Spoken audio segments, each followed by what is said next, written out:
ಜೋರಾಗಿದೆ ಚನ್ನಪಟ್ಟಣ ಕಾಳಗ. ಚನ್ನಪಟ್ಟಣ ಟಿಕೆಟ್ಗಾಗಿ ಪ್ರತಿಷ್ಠೆಗೆ ಬಿದ್ದಿದ್ದಾರೆ ದಿಗ್ಗಜರು. ಕ್ಷೇತ್ರ ಬಿಟ್ಟು ಕೊಡೋದಕ್ಕೆ ಎಚ್.ಡಿ. ಕುಮಾರಸ್ವಾಮಿ ನಕಾರ. ಏತ ಟಿಕೆಟ್ಗಾಗಿ ಪಟ್ಟು ಹಿಡಿದು ಕೂತಿದ್ದಾರೆ ಯೋಗೇಶ್ವರ್. ಅಂತಿಮ ನಿರ್ಧಾರ ಕೈಗೊಳ್ಳಲು ಮೈತ್ರಿ ನಾಯಕರು ವಿಫಲರಾಗಿದ್ದಾರೆ.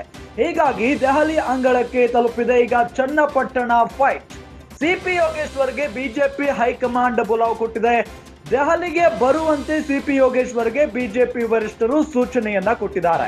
ಬಂಡಾಯ ಅಭ್ಯರ್ಥಿಯಾಗಿ ಸ್ಪರ್ಧಿಸಲು ಸೈನಿಕ ಚಿಂತನೆಯನ್ನ ನಡೆಸಿದ್ದಾರೆ.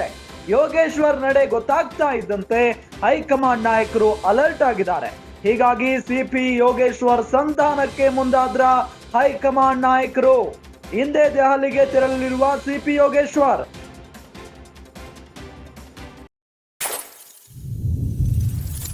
ಚನ್ನಪಟ್ಟಣ ಬೈ ಎಲೆಕ್ಷನ್ ಸಂಬಂಧ ದೆಹಲಿಯಲ್ಲಿ ಚರ್ಚೆ ನಡೆಯುತ್ತೆ. ಗಮನಿಸ್ತಾ ಇದ್ದೀವಿ, ಚನ್ನಪಟ್ಟಣ ಬೈ ಎಲೆಕ್ಷನ್ ವಿಚಾರ ರಾಜ್ಯ ರಾಜಕೀಯದಲ್ಲೂ ಕೂಡ ಸಿಕ್ಕಾಪಟ್ಟೆ ಸಂಚಲನ ಕ್ರಿಯೇಟ್ ಮಾಡಿರೋದು.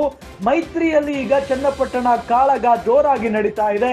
ಒಂದು ಕಡೆ ಚನ್ನಪಟ್ಟಣ ವಿಧಾನಸಭಾ ಕ್ಷೇತ್ರವನ್ನ ಬಿಟ್ಟು ಕೊಡೋದಕ್ಕೆ ಕುಮಾರಸ್ವಾಮಿ ಅವರಿಗೆ ಮನಸ್ಸಿಲ್ಲ.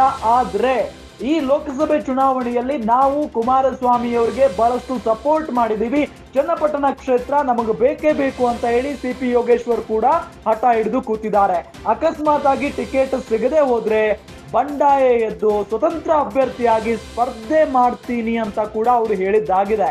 ಹಾಗಾಗಿನೇ ಈ ವಿಚಾರ ಗೊತ್ತಾಗ್ತಾ ಇದ್ದಂತೆ ಬಿಜೆಪಿ ಹೈಕಮಾಂಡ್ ನಾಯಕರು ಎಚ್ಚೆತ್ತುಕೊಂಡಿದ್ದಾರೆ, ಅಲರ್ಟ್ ಆಗಿದ್ದಾರೆ.